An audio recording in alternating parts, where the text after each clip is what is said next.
Hi everybody. Welcome to Asynchronous and Synchronous Hybrid Teaching Techniques. My name is Colin Walker. I'm serving as an interim training specialist for the Center for Excellence in Learning and Teaching and eLearning. I'm also an assistant professor in the mass media program here at Valdosta State University. And here are our learning outcomes for today.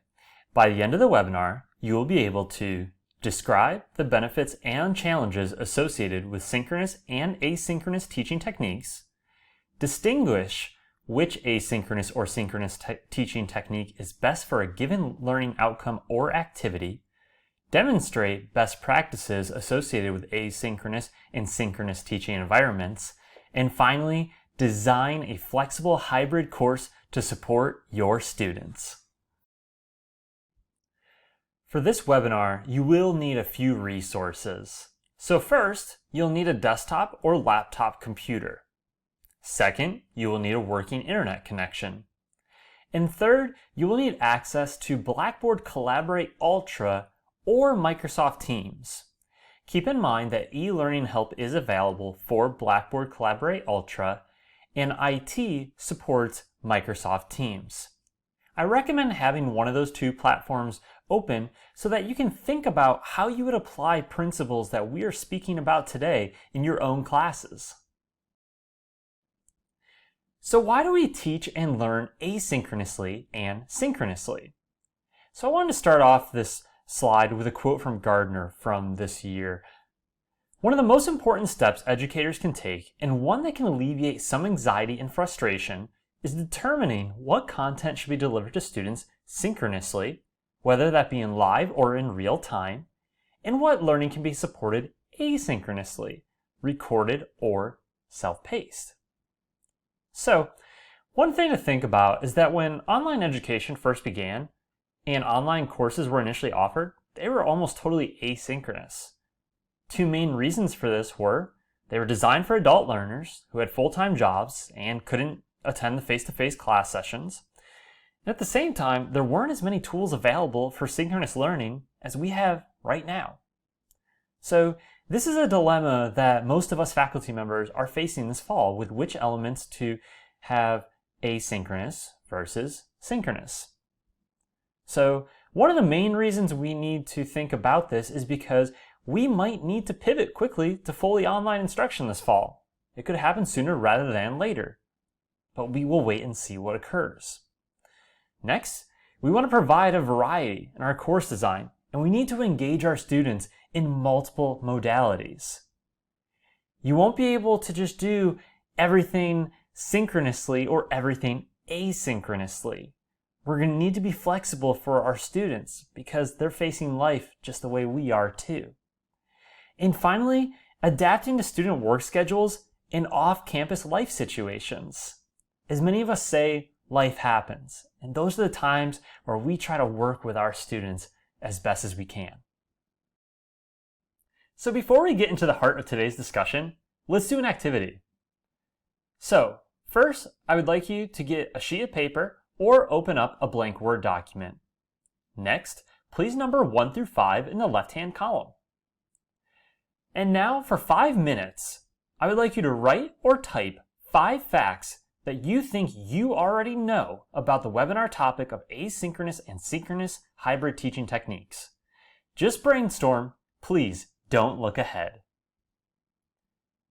When you're done predicting what you think you already know, continue the webinar to learn if you're right and see what you didn't know.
So now we're going to tackle asynchronous teaching techniques. So now we'll start off with a working baseline definition of asynchronous. This definition was provided by Maria Fainol. Asynchronous learning is a student-centered teaching method widely used in online learning. Its basic premise is that learning can occur in different times and spaces particular to each learner, as opposed to synchronous learning at a same time and place with groups of learners and their instructor, or one learner and their instructor. In asynchronous learning, instructors usually set up a learning path which students engage with at their own pace. It's important to start off with a working definition of asynchronous so we can have a more constructive discussion about when and why we should use asynchronous techniques in our own teaching. So first, it's difficult maintaining schedules. This is where asynchronous learning can come in handy.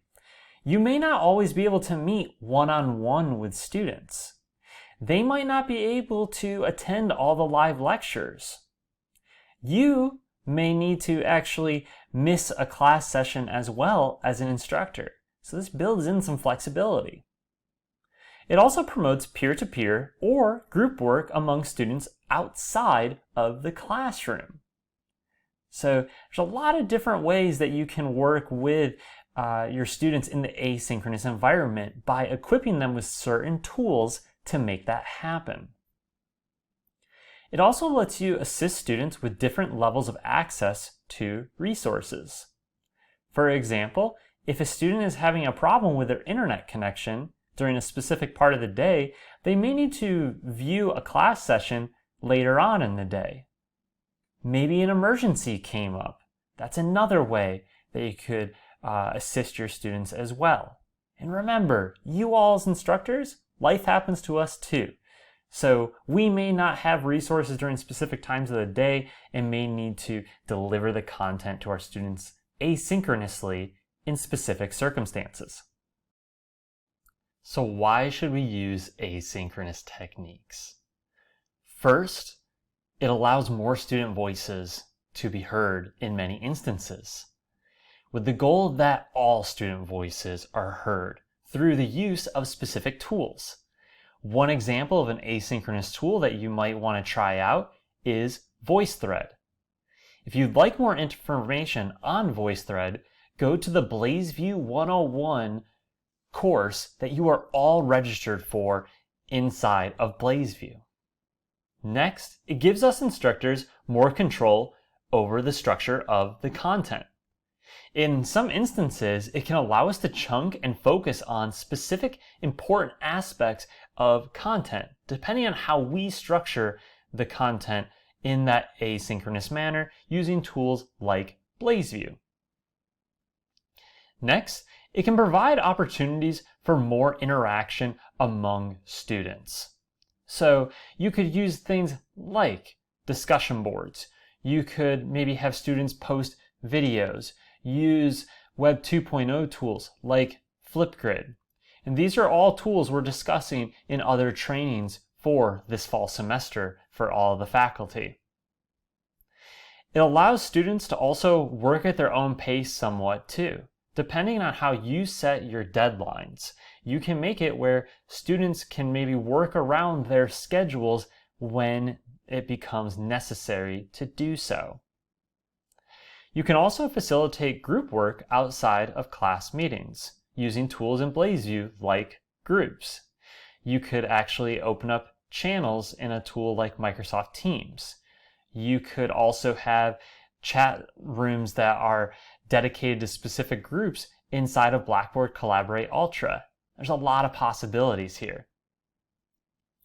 It helps you also get buy-in from your less social students too. Not all students are as comfortable interacting in a synchronous class session. It also helps with avoiding dealing with scheduling issues and live distractions that might happen. So you might have someone building a building next to you and have construction going on, and it may not be easy to teach synchronously at that point in time because you have so much loud noise near you. Okay, so this is where asynchronous is extremely helpful. You can also address alternate forms of delivery for learning and other accessibility related issues as well. And I would recommend contacting the VSU Access Office for tips on how to do this. It also makes it so that we as instructors can have less concern for time-sensitive technological glitches. For example, the internet, it goes out. Your Wi-Fi might go out. Your computer may just decide to update at a very random time. You don't want to have it where your students have lost out on the ability to learn because of something happened that may have been beyond them. I'm sure all of you have had this happen to you too.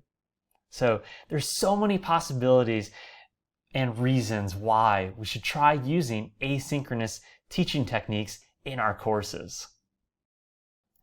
So now let's speak about some best practices for teaching in the asynchronous environment.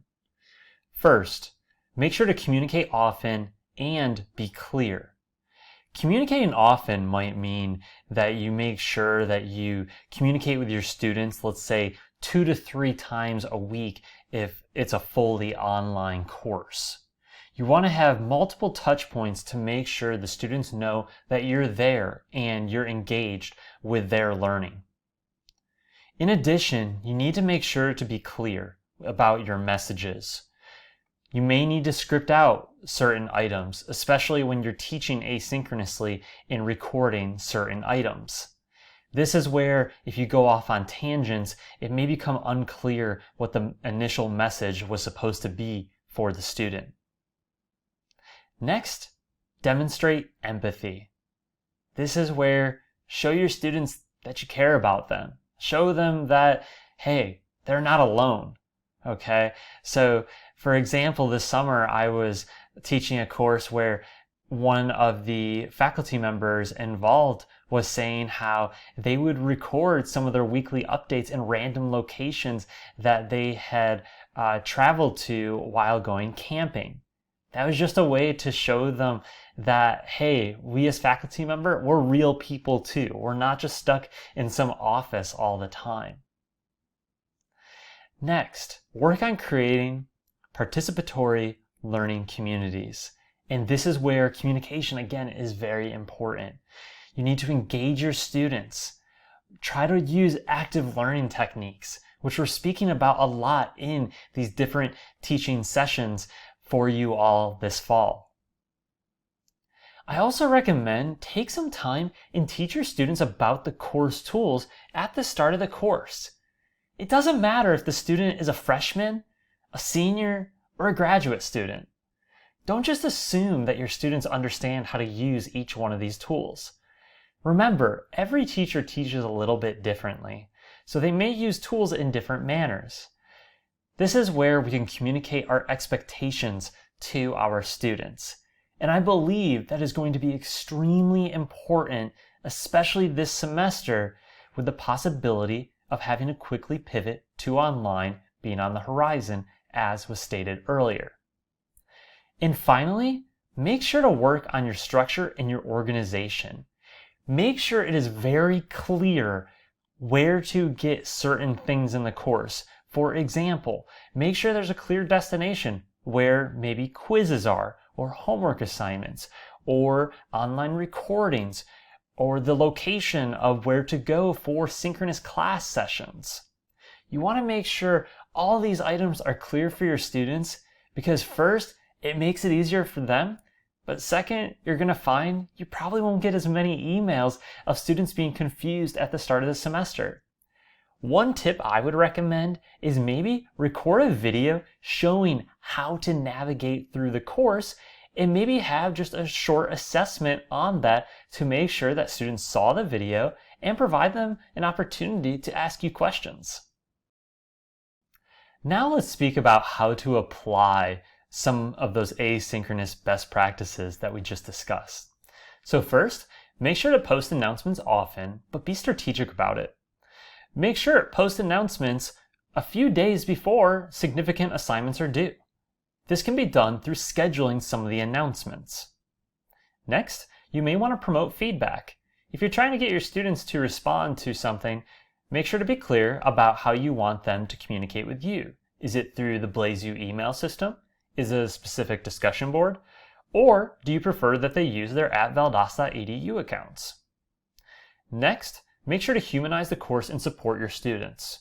If you know of resources, or maybe just discover resources that may assist your students on a particular assignment, it's good to post them in this type of announcement. Consider posting videos or other audio content to humanize the course and just be able to show the students your face. That helps them kind of know that they're not alone in their learning in the course. And when you do that, try to outline some bullet points or even fully script what you're trying to say. Next, make your content online and the assessments count. Go for quality over quantity. This is where you don't want your students to think that they're just completing assignments just for the sake of doing assignments.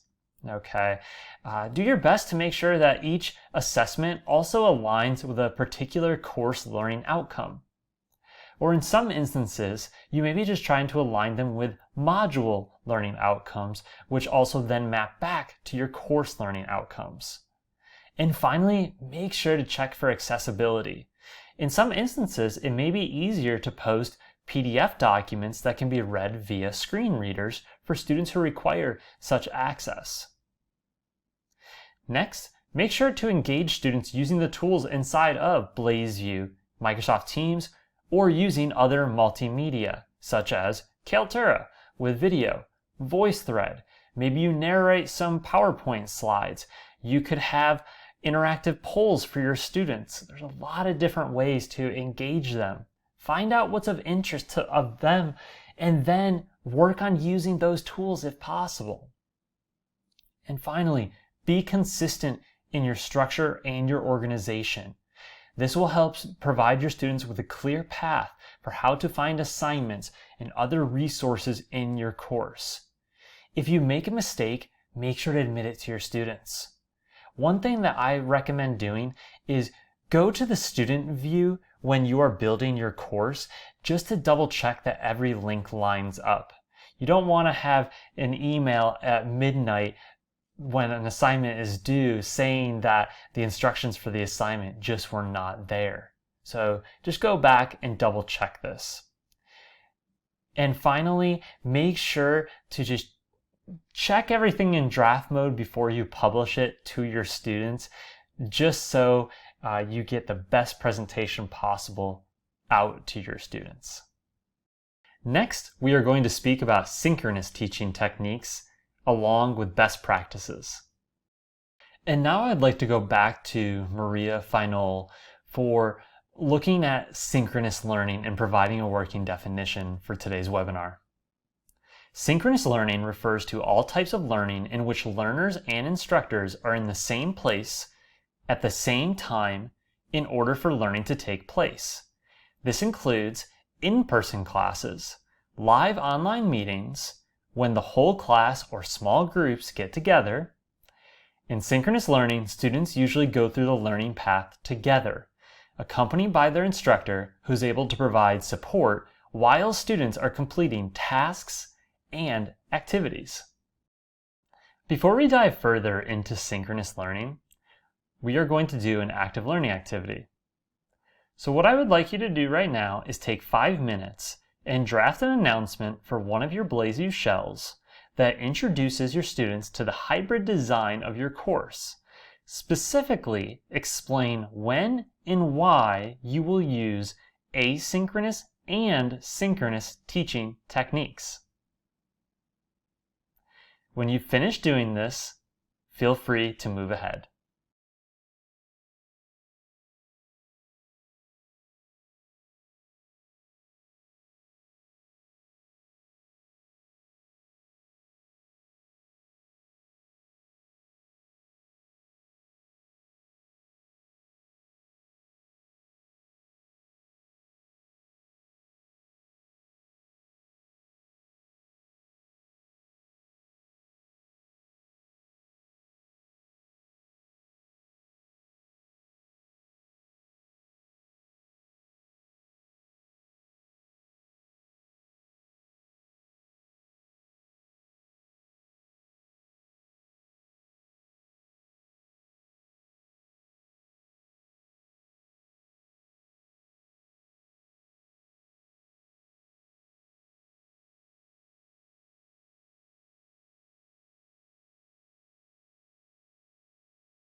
So now let's discuss when and why we should use synchronous techniques. So first, this is a good time to clarify difficult concepts.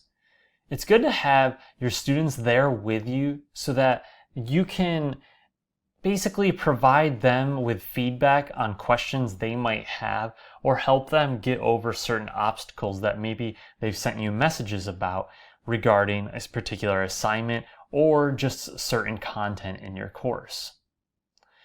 Also, you could run study sessions and hold office hours using synchronous techniques, whether they be online or face-to-face.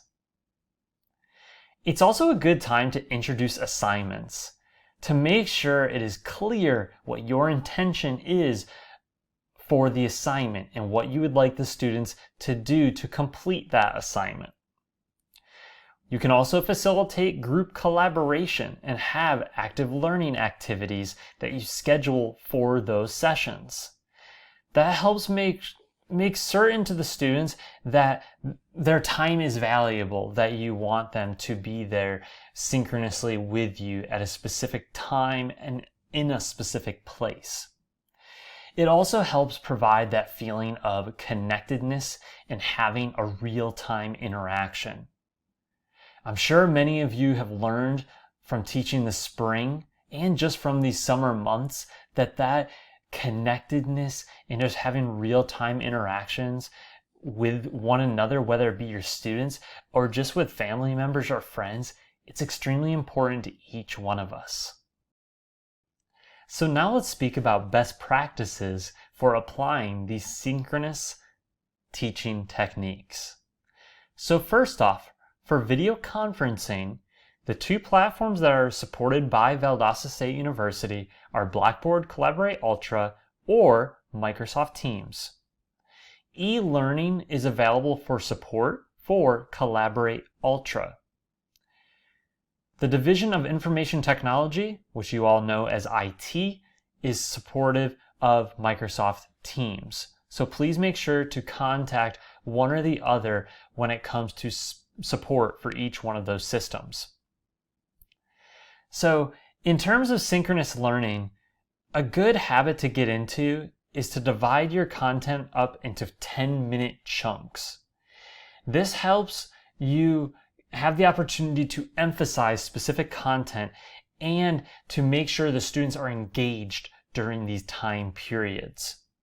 This is a way to structure your teaching, but also structure the students' learning at the same time. Again, quality over quantity. You don't need to record really long sessions. You do not necessarily have to meet with small groups for an hour at a time. If they're very focused meetings, they might only be 10 to 15 minutes in duration. You also want to balance out the class time for full class discussion and breakout groups. So this is where in some instances you may have your students working in groups on the same assignment, but you may take time to go in and speak with each one of those individual groups without speaking to the class as a whole, whether this be online or face-to-face. You can also have a course closing celebration or final student presentations occurring in an online classroom as well. So you don't have to lose what you maybe have done in a face-to-face class. I also recommend potentially training your students on tools in the synchronous environment. In some instances, it can be okay to have tutorials that your students view asynchronously, but sometimes students do need to ask questions, so it's sometimes good to have a follow-up training session in a synchronous learning environment. Now I would like you to take the next 5 minutes and look back at the draft announcement that you wrote earlier for Blazeview. Please refine the announcement based on what you have learned in the webinar since then. Once you have finished, please move ahead.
I'm going to bet that some of you, after completing that activity, have realized that it shouldn't be an either-or approach when it comes to asynchronous and synchronous learning. In other words, both approaches should be used. Pedagogical research now shows faculty should use both asynchronous and synchronous teaching techniques. This is a departure from when online education first began and only included asynchronous teaching and learning.